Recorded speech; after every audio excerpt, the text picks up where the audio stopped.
त्या ठिकाणी हरण करतात। पण स्वामी सोबत असलेले सारंग पंडित यांना विचारतात, का पंडितो कैसा अवसर असेल? सारंग पंडिताला म्हणतात की आता हा अवसर कसा आहे? त्यावेळेला सारंग पंडित म्हणतात की जैसे 56 कोटी यादवासहित श्रीकृष्ण चक्रवर्ती भीष्मदेवाशी पडिताळावया गेले असतील तैसा अवसर मिळवित आहे।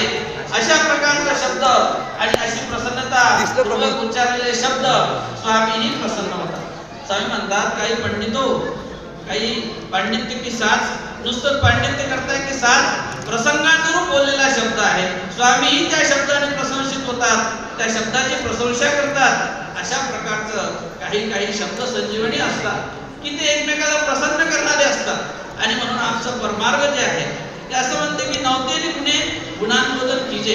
काही वेळेला एखाद्या वेळेला गुण जरी दिसत नसेल पण वाद जरी दिवसावा, अशा प्रकारे गुणाचं जे काही अनुकरण आहे